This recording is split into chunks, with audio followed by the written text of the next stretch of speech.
नमस्कार मित्र हो. आज आपण या पुढच्या आपल्या तासासाठी या ठिकाणी उपस्थित झालेलो आहोत. तुमचं प्रथमतः मी स्वागत करतो. सर्व BA3चे विद्यार्थी फार चांगल्या पद्धतीनं तास अटेंड करत आहेत, काही गोष्टी ऐकत आहेत. त्यामुळे तुमचा हा प्राथमिक अभ्यास फार चांगल्या पद्धतीनं होतो आहे याचं खरं तर समाधान आहे. आपण मागच्या पंधरवड्यामध्ये जास्तीत जास्त 8 नंबर पेपरला तास दिलेले होते. आता 1-2 तास फरक थोडा आपण करतो आहे. 4-4 तास जरी असले तरी दोन्ही तासाला पेपरला, तर याच्यातले 1-2 तास जादा मी या पेपर क्रमांक 11साठी देतो आहे. आणि म्हणून पेपर नंबर 11चा कालपर्यंत आपण या दृष्टांत पाठासंदर्भात जी काही चर्चा करतो आहे, आणि हा दृष्टांत पाठ नावाचा जो ग्रंथ आहे, म्हणजे हे जे पुस्तक आहे शिवाजी विद्यापीठानं प्रकाशित केलं, निवडक दृष्टांत आहेत. ते किती आहेत? 39 नवीन दृष्टांत आहेत. त्याचा आशय आणि अभिव्यक्ती सौंदर्य आपण बघणार आहे. त्याचबरोबर हा निवडक दृष्टांताचं हे तुम्हाला शीर्षक पेज या पुस्तकाचं दिसेल. याच्या अगोदर तुम्हाला मुखपृष्ठ या ठिकाणी दिसलेलं आहे. त्याची ही अनुक्रमणिका आहे. ही 5 नंबर अनुक्रमणिका विषयानुसार दृष्टांत एकत्रित करून केले गेलेले आहेत. उदाहरणार्थ व्यावसायिक दृष्टांत कुठले कुठले आहेत, कृषी जीवनावरचे दृष्टांत कुठले कुठले आहेत. दृष्टांत म्हणजे उदाहरण, हे तुम्हाला अगोदरच सांगितलेलं आहे. एक उदाहरण घेतलेलं आहे, त्याचं सूत्र, त्याचा उदाहरण आणि त्याचा दृष्टांतिक. सूत्र आणि दृष्टांत चक्रधरांच्या तोंडचं आहे. ते लीळाचरित्र ग्रंथामध्ये ऑलरेडी आहे. ते आहे तसं उचलून घेतलेलं आहे आणि आपलं दृष्टांतिक देऊन केशोबासानी असे एकत्रित 114 दृष्टांताचा हा ग्रंथ साकार आहे. त्याच्यातले निवडक दृष्टांत घेऊन आपण हा पुस्तक अभ्यासासाठी लावलेला आहे. एवढाच त्याचा प्राथमिक एक विचार तुमच्या डोळ्यासमोर एकंदरीत येईल. तर बघा, हा चक्रधर स्वामी जे होते त्यांच्या सहवासामध्ये असणारे जे अनेक शिष्य होते, त्याच्यामध्ये नागदेवाचार्य, माहिमभट, महदंबा, म्हणजे आद्यकवित्री मराठीतली पहिली जी मांडली जाते आहे ती त्या पंथामध्ये होती. म्हणजे महानुभाव पंथानं मराठी साहित्याला दिलेली देणगी ही फार मोठी आहे.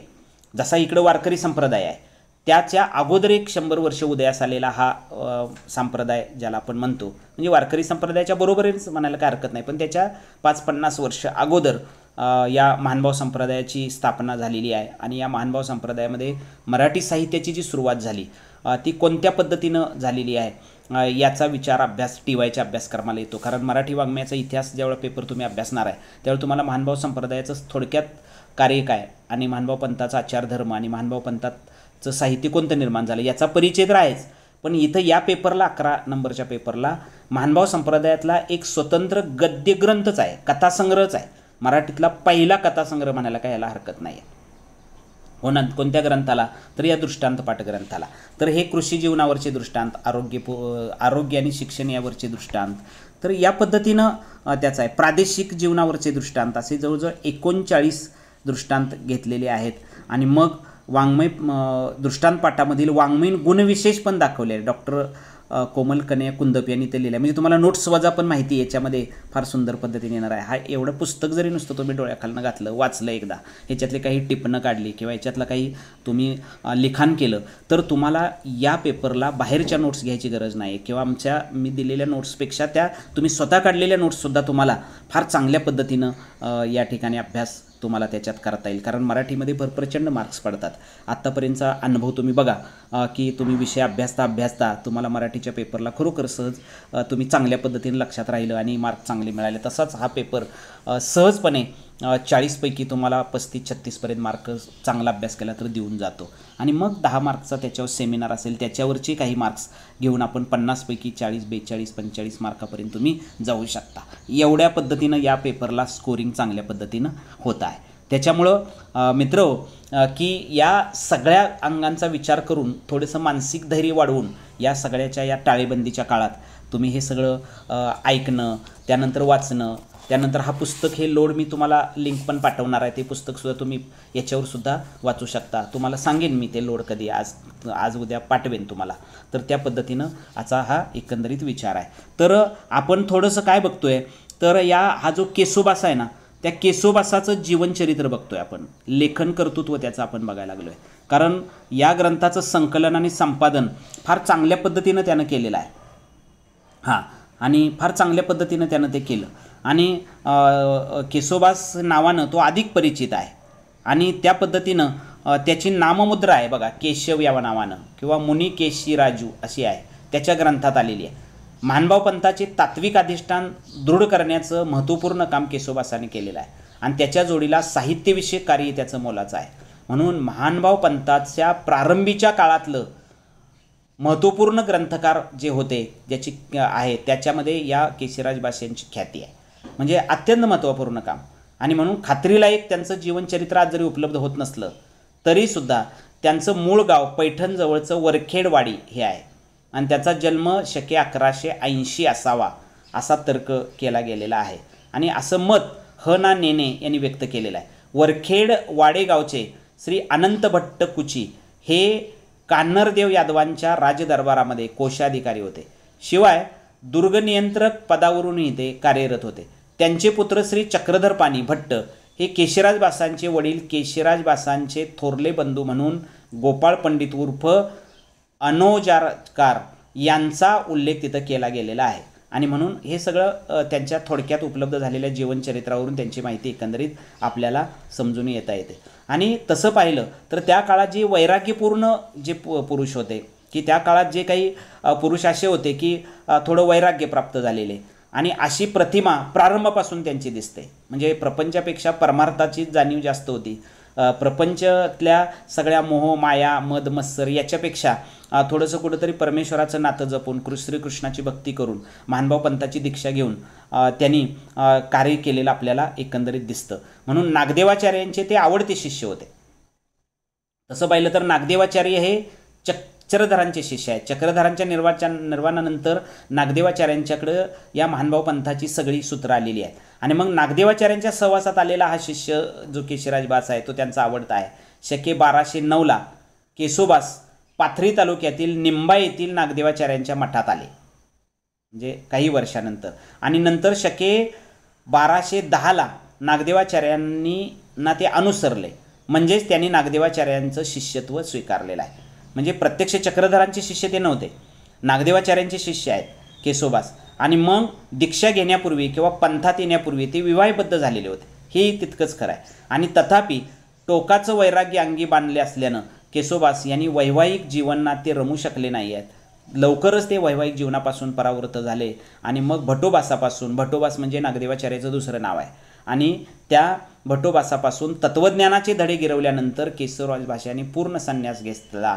आणि मग अस्वस्थ मनाला स्वतःच्या कुठेतरी आळा घालण्यासाठी त्याला त्याच्या परिवारानं सगळ्या सोयऱ्यांनी त्याला तिथून घरी नेलं.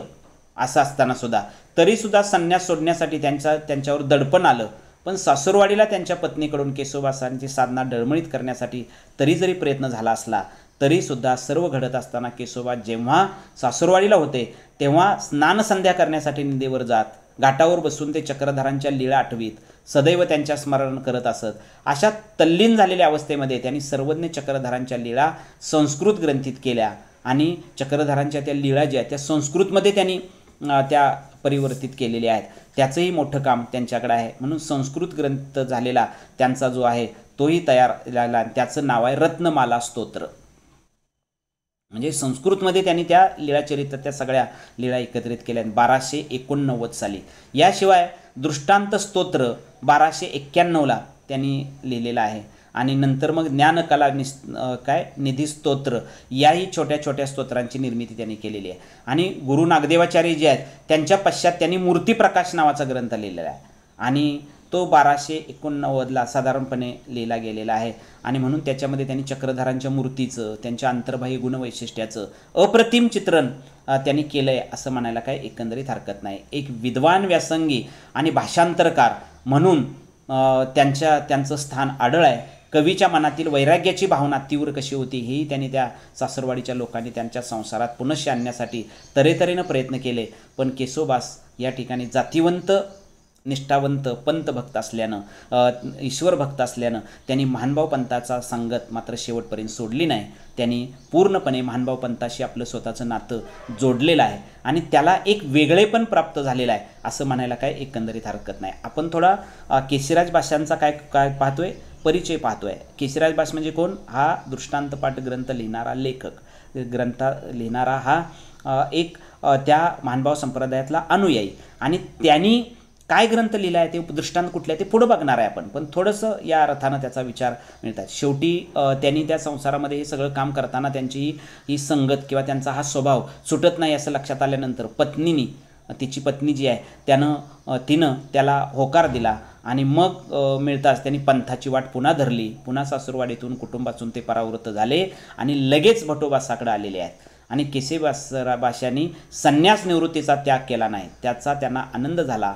केशवबासांनी केला त्याचा आनंद झाला. बरं, संसारातून तो माणूस आला बाबा याचं त्यांना वाटलं. आणि मग माझा केशव शुक्रयोगींद्र की गा असं स्मृती स्थळामध्ये त्यांनी वर्णन केलेलं आहे. आणि असे गौरवोद्गार केशिराज भाषांच्या बाबतीत नागदेवाचार्यांनी खऱ्या अर्थानं काढलेले आहेत. कारण नागदेवाचार्यांचा खरं तर स्मृतिस्थळ नावाचा जो ग्रंथ आहे तो त्यांच्यावरचा असणारा त्यांचं पहिलं ते आत्मचरित्रवजा किंवा त्यांचं चरित्रवजा तो ग्रंथ आहे. आत्मचरित्र नाही, ते चरित्रवजा ग्रंथ आहे कारण त्या नागदेवाचार्यांचं ते चरित्र आहे. ते इतर या ठिकाणी लेखकांनी लिहिलेलं आहे. तर नागदेवाचार्यांच्या अनुमतीनं केशवराज भाषांनी नंतर काय केलं, सूत्रपाठ नावाचा ग्रंथ लिहिला शके 1290ला, आणि दृष्टांतपाठ शके 1290लाच त्याच वर्षी त्यांनी ही 2 ग्रंथ लिहिलेले आहेत, दृष्टांतपाठ आणि सूत्रपाठ. तर सूत्रपाठामध्ये काय येतं, तर चक्रधरांनी जे त्यांच्या तोंडची जी सूत्र आहेत लीळाचरित्रामध्ये ती फक्त एकत्रित केलेली आहेत, आणि दृष्टांत जे आहेत ते एकत्रित केले, तो दृष्टांतपाठ ग्रंथ जो की आपण अभ्यासक्रमासाठी अभ्यासणार आहे. दृष्टांत काही बघणार आहे, त्याचा आशय बघणार आहे, त्याचा अशिव्यक्ती सौंदर्य बघणार आहे, त्याच्यातलं सामाजिक जीवन आपण समजून घेणार आहे.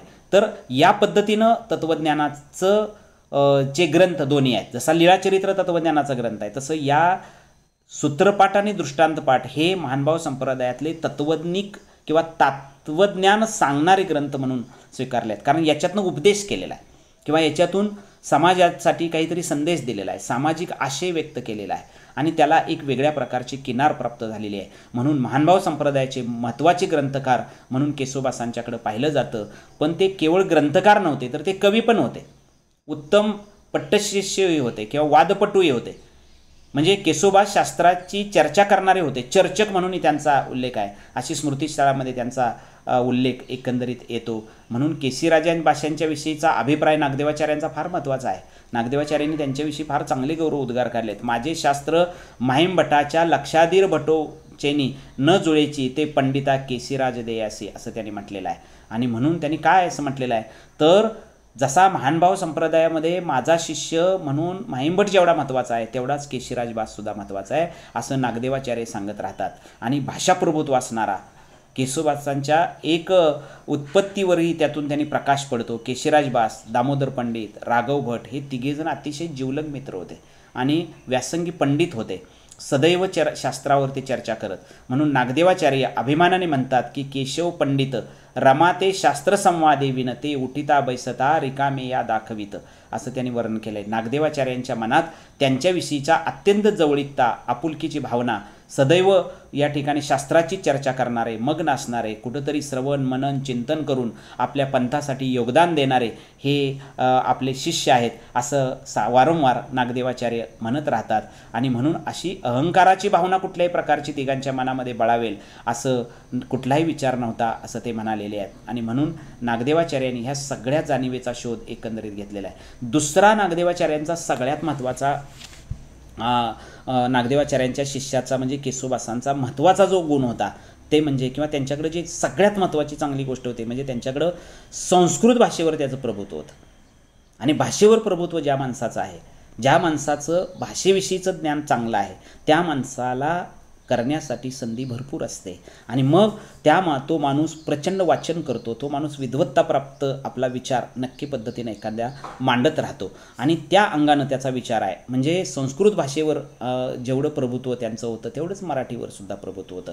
आणि म्हणून स्वतः नागदेवाचार्यांच्या मनात केशवबासांच्या संस्कृत पांडित्याविषयी नेहमी कौतुकाजन्य भावना होती. आणि पण केशिराज भासांनी संस्कृतपेक्षा मराठीत लेखन करावं असं नेहमी नागदेवाचार्यांना वाटायचं. संस्कृत कारण त्या काळातली जी संस्कृत होती त्याच्या अगोदर या ठिकाणी 7व्या-8व्या शतकामध्ये आपल्याला संस्कृतवर शंकराचार्यांनी केलेलं भाष्य होतं, ते सर्वसामान्य लोकांना समजत नव्हतं. म्हणून मराठीमध्ये तत्त्वज्ञान सांगण्यासाठी प्रयत्न या ठिकाणी जसं मुकुंदराजांनी केला पहिला ग्रंथ मराठीतला लिहून, त्यानंतर महानुभाव संप्रदायामध्ये सुद्धा सर्वसामान्य लोकांची बोलीभाषा, सर्वसामान्य लोकांची समजण्याची भाषा, सर्वसामान्य लोकांची आकलनाची भाषा, सर्वसामान्य लोकांना आनंद देणारी भाषा, सर्वसामान्य लोकांच्या जीवनामध्ये परिवर्तन करणारी, त्याच्या जीवनामध्ये त्याला स्वतःची अस्मिता जागृत होणारी, त्याला त्याच्या स्वतःच्या जीवनामध्ये स्वातंत्र्य मिळवून देणारी, खऱ्या अर्थानं त्याची बोलीभाषा जी आहे ती ही मराठी आहे. आणि मराठीत ग्रंथलेखन जर एखाद्यानं केलं तर त्या माणसाला निश्चित त्याचा फायदा होईल, असा त्यावेळच्या संप्रदायातल्या प्रणेत्यांचा विचार होता. म्हणून म्हाइंभटांनी सुद्धा आपला ग्रंथ मराठीत का लिहिला किंवा महदंबेचे धवळे मराठीत का निर्माण झाले, कारण त्यावेळेला मराठीमधल्या सर्वसामान्य माणसाला त्यावेळी वाचण्यासारखं मराठीत काहीच नव्हतं. फक्त जी भाषा होती ती संस्कृत होती, लेखी भाषा वाचण्याची भाषा संस्कृत होती, बोलीभाषा मराठी होती. म्हणजे त्याला अपभ्रंश भाषा त्या काळात होती. तिचा अभ्यास पुढच्या टप्प्यामध्ये तुम्ही पेपर क्रमांक 8साठी भाषेचे टप्पे एका अर्थानं तुम्ही बघणार आहे. म्हणून पंथाला मराठी साहित्यामध्ये एक महत्त्वपूर्ण स्थान त्या काळामध्ये 13व्या शतकामध्ये होतं, 12व्या शतकामध्ये होतं.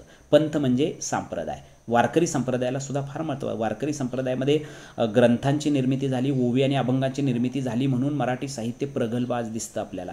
कारण आजसुद्धा त्याच साहित्यावर आधारित मराठी साहित्याची निर्मिती वरचेवर सातत्यानं होत राहते. आता कथा, कविता, कादंबरी, नाटक, चरित्र, आत्मचरित्र हे सगळे प्रकार अलीकडच्या काळात गेल्या 100 वर्षामध्ये तयार जरी झाले असले तरी त्याचं मूळ जे आहे ते आपल्याला महानुभाव संप्रदाय आणि वारकरी संप्रदायामध्ये खऱ्या अर्थानं दिसतं. म्हणून संतांचे अभंग, संतांच्या गवळणी, संतांच्या ओव्या आज किती कानाला गोड वाटतात, त्या किती सजीव आहेत याची जाणीव ही आपल्याला सातत्यानं होत राहते. आणि म्हणून मित्रहो, सातत्यानं या सर्व गोष्टींचा विचार करताना हा पेपर जो आहे तो फार सुंदर आणि चांगल्या पद्धतीनं समजून घेणारा, कळणारा, तुम्हाला तुमच्या भाषेमध्ये उत्तर लिहिता यावीत एवढ्या पद्धतीनं चांगल्या पद्धतीनं मांडता येणारा हा पेपर खऱ्या अर्थानं आहे. स्वतः नागदेवाचार्यांना सतत वाटत होतं की केशिराज भाषांचं संस्कृतवर जरी प्रभुत्व असलं तरी त्यांनी मराठीत लेखन करावं आणि पंथाला मराठी रचनेची खरं आज आवश्यकता आहे.